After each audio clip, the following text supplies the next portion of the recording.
नवंबर 17 paper 22 question number 1 paper discussion. आपको vectors की addition का एक क्वेश्चन दिया हुआ है जिसमें एक शिप को दो टग बोट्स खींच रही हैं और 49 किलो न्यूटन शिप के ऊपर ईच टग बोट फोर्स एक्सर्ट कर रही है। तो हमने ग्राफिकल मेथड से रिजल्टेंट फोर्स निकालना है। तो रिजल्टेंट फोर्स ग्राफिकल मेथड से निकालना हो तो सबसे पहले हमें स्केल लेना होता है। तो स्केल बेटा मैंने ले लिया 1 सेंटीमीटर को 10 किलो न्यूटन, ये हमारी मर्ज़ी होती है। तो 4.9 सेंटीमीटर ऑब्वियसली 49 किलोमीटर को शो करेगा, 49 किलो न्यूटन को।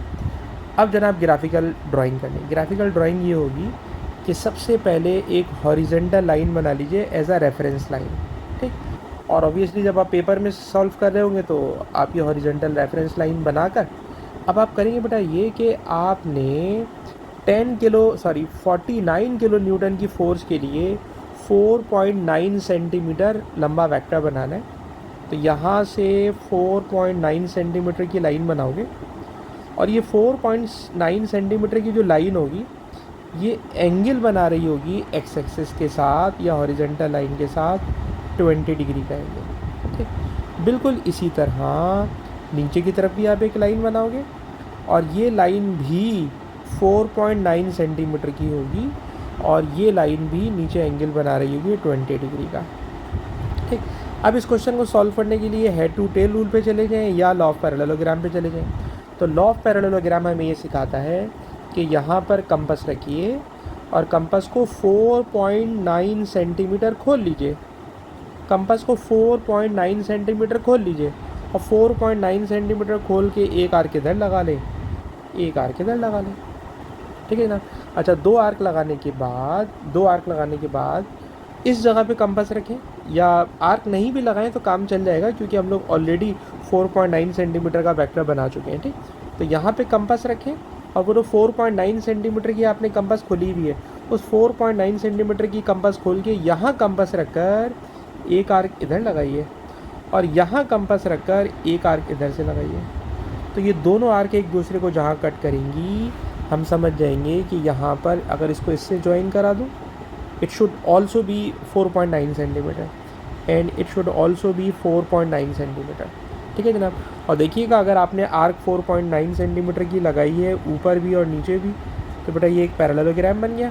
और इस पैरेललोग्राम में बताना चाह रहा हूँ कि अगर ये एंगल 20 है तो आप देख लीजिएगा ये वाला एंगल भी 20 डिग्री का ही होगा, ऑल्टरनेट एंगल होगा। और ये वाला एंगल कितना होगा तो आपको पता है ट्रायंगल में टोटल एंगल 180 होता है, 180 में से 40 एंगल हटा दें तो ये वाला एंगल 140 डिग्री होगा। तो 140 डिग्री में एक्स्ट्रा बोल रहा हूँ, उसको छोड़ दीजिए। अब काम की बात क्या है सर? काम की बात ये है कि इन दोनों वेक्टर्स का ये जो डायगोनल है, जो ग्रीन लाइन है, इस ग्रीन लाइन के ऊपर मैं एक ब्लू कलर की लाइन बनाना चाह रहा हूँ ताकि बता सकूँ कि it is the resultant vector, ठीक है जनाब। ये जो रिजल्टेंट वेक्टर है इस रिजल्टेंट वेक्टर की देखिए मैं डबल एरो बना रहा हूँ ताकि बता सकूँ कि ये रिजल्टेंट है और इस रिजल्टेंट की आप लेंथ मेजर करोगे, इस रिजल्टेंट की आप लेंथ मेजर करोगे और उस लेंथ को आपने जब मेजर करेंगे तो मेरे ख़्याल में आप जब इसको ड्रॉ करेंगे ना तो आपकी लेंथ आएगी 9.4 सेंटीमीटर। और अगर ये 9.4 सेंटीमीटर आई तो ऑब्वियसली स्केल के अकॉर्डिंगली क्रॉस मल्टीप्लाई कर लें तो ये बन जाएगा 94 किलो न्यूटन। तो देखिए कभी भी स्केल डायग्राम बनाए ना तो स्केल डायग्राम जो होती है वो यूजुअली उसमें रेंज दी हुई होती है। तो मार्किंग स्कीम में भी देखोगे तो 90 किलो न्यूटन से 94 किलो न्यूटन तक उसने आपको रेंज दी हुई है। तो ये 9.4 भी आ सकता है, 9.2 भी आ सकता है, 9.0 भी आ सकता है। ये मैंने डिफरेंट ऑप्शन आपको बता दिए। तो इट इज़ द रेंज, इस रेंज के अंदर आपको रिजल्टेंट वेक्टर मिल जाएगा, ठीक। दोबारा रिपीट कर रहा हूँ, सबसे पहले हॉरिजेंटल लाइन मैंने रेफरेंस लाइन बनाई, ठीक। उसके बाद इस स्केल लिया है उसके अकॉर्डिंगली 4.9 सेंटीमीटर की लाइन ऊपर 20 डिग्री पे बनाई, 4.9 सेंटीमीटर की लाइन 20 डिग्री पे नीचे की तरफ बनाई। फिर मैंने कंपास खोला 4.9 सेंटीमीटर का और इसको यहाँ रखकर इधर एक 4.9 सेंटीमीटर की आर्क, यहाँ रखकर यहाँ पे 4 सेंटीमीटर की आर्क और इन सबको बेटा जब मैंने ज्वाइन कर लिया तो ये बन गया पैरेललोग्राम। और पैरेललोग्राम से जो डायगोनल आ रहा है it should be between 9.0 to 9.4 centimetre, ठीक है जी। ये क्वेश्चन कंप्लीट हो अच्छा बेटा, इसी क्वेश्चन का बी पार्ट जो है आपने स्कैन थोड़ा सा क्रॉस में कर दिया, इसलिए मैं इसको दूसरी जगह खोल के एक्सप्लेन कर रहा हूँ। तो बेटा अगर इसकी एक्सप्लेनेशन देखिएगा, क्वेश्चन का सेकंड पार्ट ये है कि जनाब जो शिप है उसका इंजन काम नहीं कर रहा, ठीक है जनाब, और इसे जो टग बोट्स खींच रही हैं, ठीक, उनकी वजह से वो कांस्टेंट स्पीड से आगे जा रहा है। तो क्वेश्चन ये है कि फोर्सेस की लैंग्वेज में बताना है जो उस पर एक्ट कर रही हैं, कि बताइए वो किस तरह कांस्टेंट स्पीड से आगे जा रहा है। तो बेटा उसकी वजह ये है कि देखिए जो टग बोट्स इसके ऊपर इसको खींच रही हैं उसकी रिजल्टेंट फोर्स अभी अभी हमने कैलकुलेट की है। फॉर एग्जांपल रिजल्टेंट फोर्स आ रही है 90 किलो न्यूटन, ठीक है, जो इसको फॉरवर्ड आगे की तरफ लेके जा रही है। अच्छा, इस शिप के ऊपर जाहिर सी बात है जो पानी के ऊपर ये चल रहा है, तो पानी से इसको मिल रही होगी ड्रैग फोर्स, रेजिस्टिव फोर्स, ठीक। तो यकीनन ड्रैग फोर्स या जो जितनी भी रेजिस्टिव फोर्सेस होंगी सारी कंबाइन, वो सब की सब इसको पीछे की तरफ रोक रही होंगी, opposite to the direction of motion होती हैं, तो वो भी 90 किलो न्यूटन होंगी, ठीक। अगर दोनों फोर्सेस इक्वल हों अपोजिट डायरेक्शन में और एक दूसरे को कैंसिल कर दें तो कोई रिजल्टेंट फोर्स बाकी नहीं बचेगी, और जब रिजल्टेंट फोर्स नहीं बाकी बचती तो एक्सेलरेशन ज़ीरो हो जाता है। और अगर एक्सेलरेशन ज़ीरो हो जाए ना, तो ज़ीरो एक्सेलरेशन का मतलब होता है कि वो ऑब्जेक्ट कांस्टेंट स्पीड के साथ चलना शुरू कर देता है, ठीक। तो पता ये चला कि if there will be no resultant force,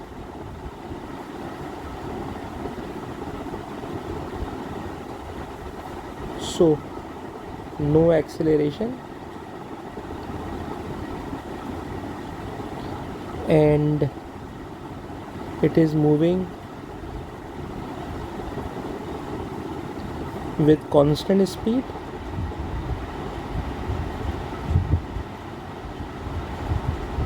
ठीक। और इसके अलावा क्या हो रहा था, जो उसकी रिजल्टेंट फोर्स है टग बोट्स की, वो ड्रैग फोर्स से क्या हो रही होगी, बैलेंस हो रही होगी। तो उसी भी मैं लिख देता हूँ, ठीक है जनाब। आप ज़रा देखिए कि जो रिजल्टेंट फोर्स अभी अभी मैंने कैलकुलेट की है टग बोट्स की, वो कैंसिल आउट हो रही होगी, बैलेंस हो रही होगी तमाम रेजिस्टिव फोर्स की वजह से। इसकी वजह से रिजल्टेंट फोर्स ओवरऑल ज़ीरो हो गई होगी, इसलिए no acceleration, and now it is moving with constant speed. अच्छा बेटा, क्वेश्चन नंबर 3 में सबसे पहले उसने प्रेशर कैलकुलेट कराया है। प्रेशर के लिए उसने वेट दिया हुआ है, आपने वेट को एरिया से डिवाइड किया, प्रेशर कैलकुलेट कर लिया। आपने ये वाला क्वेश्चन मुझसे पूछा है कि सर इसे एक्सप्लेन कर दें, तो मैं ये वाला क्वेश्चन आपको बेटा यूँ बताऊँगा कि ये जो ब्लॉक है, इस ब्लॉक की जो सेंटर ऑफ ग्रेविटी होगी ना बेटा, सेंटर ऑफ ग्रेविटी वो इस ब्लॉक के सेंटर पर होगी, ठीक है ना, ब्लॉक के सेंटर पर होगी। और ये जो ब्लॉक का सेंटर होगा ना बेटा, ये सेंटर, ठीक, इस वाली हाइट से, जो इसकी हाइट दी हुई है, इसकी आधी हाइट पर होगा, ठीक है ना। तो इधर से तो मुझे इधर से सेंटर लग रहा है, लेकिन अगर इसको मैं लेकर आऊँगा तो वो इसकी आधी हाइट पर होगा, क्योंकि हमें क्रॉस में नज़र आ रहा है आधी हाइट पर। तो आधी हाइट का मतलब ये 0.13 मीटर है बेटा, इसको 2 से डिवाइड कर दो, तो ज़मीन से इसकी सेंटर ऑफ ग्रेविटी की हाइट आ जाएगी। तो इसकी सेंटर ऑफ ग्रेविटी की हाइट आएगी 0.065 मीटर, यानी ब्लॉक की टोटल हाइट 0.13 है। सेंटर ऑफ ग्रेविटी सेंटर में होती है, अगर centre of gravity centre of mass दरमियान में होता है, तो दरमियान मालूम करने के लिए, सेंटर मालूम करने के लिए 0.13 का हाफ करा तो इट इज़ 0.60। देखिए इसी क्वेश्चन का बेटा लास्ट पार्ट है कि अगर ये ब्लॉक हॉरिजेंटल टेबल पे रखा हुआ था और इसको हॉरिजेंटल पोजीशन से हमने रोटेट कराकर, ठीक है जनाब, इस वाली पोजीशन में लेकर आ गए, जैसे कि डायग्राम में दिखाया हुआ है। तो कह रहे हैं कि क्या इसके अंदर वर्क हुआ है, अगर हुआ तो कैसे वर्क हुआ है, तो ज़रा सुनिए। बट इसकी सेंटर ऑफ ग्रेविटी यहाँ पे थी, तो centre of gravity centre of mass यहाँ से उठ के ऊपर लेकर आए, तो इसका मतलब है कि ग्रेविटेशनल पोटेंशियल एनर्जी बढ़ गई है, ठीक। हमारे दिमाग में ये वाली बात होती है कि अगर किसी ऑब्जेक्ट को ज़मीन से उठा के ऊपर लेके जाएंगे तो ग्रेविटेशनल पोटेंशियल एनर्जी आएगी, लेकिन इसका सही कॉन्सेप्ट ये है कि अगर किसी ऑब्जेक्ट की सेंटर ऑफ मास की पोजीशन ऊपर जा रही है तो उसमें पोटेंशियल एनर्जी आ रही है, नीचे आ रही है तो पोटेंशियल एनर्जी कम हो रही है। ज़मीन की सरफेस के साथ उसकी अटैचमेंट है, अटैच हुआ हुआ है, उसके बावजूद सिर्फ सेंटर ऑफ मास अगर ऊपर जा रहे हैं तो ग्रेविटेशनल पोटेंशियल एनर्जी गेन कर रहा है, और अगर वो ग्रेविटेशनल पोटेंशियल एनर्जी गेन कर रहा है तो पक्की बात है कि उसके ऊपर वर्क किया गया होगा उसको रोटेट कराने के लिए। जब बेटा इसके बाद आपने क्वेश्चन नंबर 4 भी अटैम्प्ट नहीं किया है, इसके अंदर लैम्प की पावर दी हुई है और उसको 63 आवर्स के लिए ऑपरेट किया जा रहा है और इलेक्ट्रिकल एनर्जी आपने कैलकुलेट करनी है, ठीक। तो आप जानते हो energy divided by time, rate of energy it is called power. तो energy equals to power into time, बेटा पावर है 75 वॉट्स, टाइम है 63 आवर्स, और ये जो 63 आवर्स हैं इनको अगर हम सेकंड में कन्वर्ट करना चाहें तो 3600 से मल्टीप्लाई कर लें, तो जो रिज़ल्ट आएगा बेटा वो रिज़ल्ट जूल्स में कन्वर्ट हो जाए। लेकिन बेटा अगर यही क्वेश्चन अगर आपसे कहते हैं कि हमने बिलिंग करनी है तो हम लोग जूल के बजाय ना इसको फिर कोशिश करते हैं कि किलोवाट आवर के अंदर कन्वर्ट करते हैं, ठीक है ना, क्योंकि किलोवाट आवर की वो कॉस्ट बताते हैं। तो इसके अंदर ऐसा नहीं है, इसलिए मैंने इसको ऐसे ही जाने दिया है, वरना पावर को मैं किलोवाट में कन्वर्ट करता, आवर को ऐसे ही जाने देता तो ऑटोमेटिकली रिजल्ट KWH में आ जाता। इस क्वेश्चन में कोई बिलिंग नहीं है, इसलिए मैंने इसको सीधा जूल में जाने दिया, ठीक है जी। एक बात हो गई। दूसरी बात, क्वेश्चन के अंदर कह रहे हैं the efficiency of lamp, lamp की एफिशिएंसी दी हुई है, कैलकुलेट द एनर्जी रिलीज, कितनी एनर्जी रिलीज़ हो रही है। तो आप बेटा जानते हो एफिशिएंसी जो होती है वो आउटपुट और इनपुट का रेशो होती है, ठीक है जनाब। एफिशिएंसी खुद दे रहा है 12% है, या 0.12 है, ठीक। जो आपको आउटपुट मिल रहा है, कह रहे हैं कैलकुलेट एनर्जी रिलीज्ड, तो रिलीज़ का मतलब है आपसे आउटपुट पूछ रहे हैं, ठीक है ना। तो आउटपुट को बेटा मैंने OP लिख दिया है, और इनपुट कितनी एनर्जी इनपुट दे रहा हूँ, तो इनपुट एनर्जी है जनाब 1.7 एक्सपोनेंट 7, ठीक है जनाब। तो इससे जो लाइट एनर्जी मुझे ऑब्टेन हो रही है उसका रिज़ल्ट आ रहा है 2.0 एक्सपोनेंट 6 जूल, ठीक है जनाब। ये वो एनर्जी है जो मैं आउटपुट के तौर पे ले रहा हूँ। अच्छा बेटा, इसके बाद आपने क्वेश्चन नंबर 8 में रिले स्विच वाला क्वेश्चन छोड़ा है, और रिले स्विच की बेटा मैं आपको एक अलग से प्रॉपर वीडियो अलग से दूंगा इस वीडियो के अलावा, उसमें मैंने पूरा क्वेश्चन रिले स्विच का एक्सप्लेन किया। क्वेश्चन नंबर 9 में आ जाए। क्वेश्चन नंबर 9 में एक एस्ट्रोनॉट है, और उस एस्ट्रोनॉट का उन्होंने मास दिया हुआ है, आपको एक्सेलरेशन दिया हुआ है, और फोर्स पूछ रहे हैं। फोर्स आराम से आप कैलकुलेट कर लेंगे, लेकिन उस फोर्स के बाद पूछ रहे हैं find the speed, speed calculate करना है आफ्टर 1.2 सेकेंड। तो बेटा एक्सेलरेशन का फॉर्मूला होता है v minus you upon T, ठीक है जी। टी बेटा डिवाइड है, टी इधर आगे मल्टीप्लाई हो जाएगा, तो ये बन जाएगा AT is equal to v minus u, ठीक है जनाब। अब आप बताइए एक्सेलरेशन है 0.35, ये दिया हुआ है, टाइम है 1.2 सेकेंड, फाइनल वेलोसिटी कैलकुलेट करना है। इनिशियल वेलोसिटी के लिए लिखा है इनिशियली एट रेस्ट, तो इनिशियल वेलोसिटी 0 है, तो सिर्फ फाइनल वेलोसिटी कैलकुलेट करना है, और फाइनल वेलोसिटी का रिज़ल्ट आएगा 0.42 मीटर पर सेकेंड। अच्छा, इसी डेटा को लेके फिर आपने ग्राफ प्लॉट करना है। अब ग्राफ प्लॉट करने के लिए वो खुद कह रहे हैं कि उसकी इनिशियल वेलोसिटी 0 थी, अभी हम देख चुके हैं, ठीक। और 1.2 सेकेंड का टाइम लगा, और 1.2 सेकेंड तक उसमें कांस्टेंट एक्सेलरेशन था। और अगर उसमें कांस्टेंट एक्सेलरेशन था तो कांस्टेंट एक्सेलरेशन का मतलब स्ट्रेट लाइन ग्राफ बनेगा, और इस यानी कि कांस्टेंट एक्सेलरेशन के साथ ग्राफ स्ट्रेट लाइन होगा। और फाइनल वेलोसिटी अभी हमने कैलकुलेट कर ली, इट विल बी 0.42, तो 0.42 तक उसकी स्पीड जाएगी इस 1.2 सेकेंड के टाइम में। लेकिन उसके बाद लिखा है कि 1.2 सेकेंड के बाद, ठीक है जनाब, उसकी जो फोर्स है वो डिक्रीज़ होने लगी। अगर फोर्स डिक्रीज़ हो रही है, रिजल्टेंट फोर्स डिक्रीज़ हो रही है, तो फोर्स डिक्रीज़ होने का मतलब एक्सेलरेशन डिक्रीज़ हो रहा है, एक्सेलरेशन डिक्रीज़ होने का मतलब वेलोसिटी का जो ग्राफ है ना, ये एक्सेलरेशन डिक्रीज़ हो रहा है तो थोड़ा सा कर्व होगा, यानी कि डिक्रीजिंग एक्सेलरेशन को शो करेगा। और उसके बाद क्योंकि उसने लिखा है कि स्पीड कांस्टेंट हो जानी है, यानी कि एक्सेलरेशन 0 हो जाएगा, फोर्स ख़त्म, सर फोर्स ख़त्म तो एक्सेलरेशन ख़त्म, एक्सेलरेशन ख़त्म तो स्पीड कांस्टेंट। तो ये वाला ग्राफ है जो इसकी उस टाइम को शो करेगा जब रिजल्टेंट फोर्स 0 हो जाएगी। इसके बाद बेटा वो पूछ रहे हैं कि बताइए कि अगर हमें डिस्टेंस कैलकुलेट करना हो स्पीड टाइम ग्राफ से, तो आपको पता है डिस्टेंस स्पीड टाइम ग्राफ मतलब एरिया, और कितना एरिया, तो कह रहे हैं एस्ट्रोनॉट ड्यूरिंग फर्स्ट 3 सेकेंड, तो फर्स्ट 3 सेकेंड का एरिया कैलकुलेट करना है। तो अगर फर्स्ट 3 सेकेंड का एरिया बेटा कैलकुलेट करना है, तो आप एरिया के लिए ये वाला पोर्शन जो मैं शेड कर रहा हूँ, इस शेडेड एरिया का शेडेड पोर्शन का क्या निकाल लेंगे, एरिया कैलकुलेट कर लेंगे, ठीक है ना। तो कह रहे हैं किस तरह आप कैलकुलेट करेंगे, तो मैं करूँगा एरिया अंडर द ग्राफ। तो देखिए मैंने इस बात को लिख दिया है कि अगर आप एरिया निकालने हैं स्पीड टाइम ग्राफ का, तो ये आपको डिस्टेंस बता देगा जो एस्ट्रोनॉट ने कवर किया। इस क्वेश्चन में पूछ रहे हैं calculate change in internal energy. तो याद रखिएगा ओ लेवल्स की फ़िज़िक्स में इंटरनल एनर्जी का मतलब थर्मल एनर्जी ही ले लेते हैं, और उसका फार्मूला होता है CM टेम्परेचर का चेंज। ठीक है जनाब।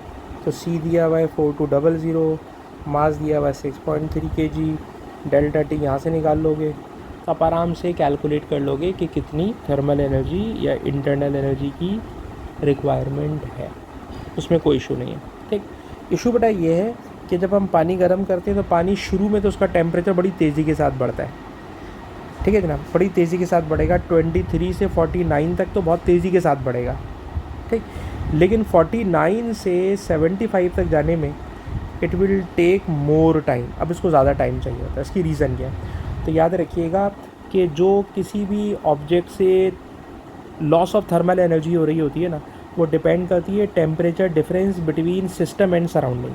क्या मतलब कि जब पानी का टेम्परेचर 23 है और रूम का टेम्परेचर, फॉर एग्जांपल रूम का टेम्परेचर 20 सेंटीग्रेड है, तो टेम्परेचर डिफरेंस कम है, इसके साथ भी इसका टेम्परेचर डिफरेंस कम है। लेकिन अगर रूम टेम्परेचर के साथ 75 का टेम्परेचर डिफरेंस लूँगा ना, तो वो बहुत ज़्यादा होगा। ठीक है जनाब। तो इसका मतलब ये हुआ कि 49 to 75 there will be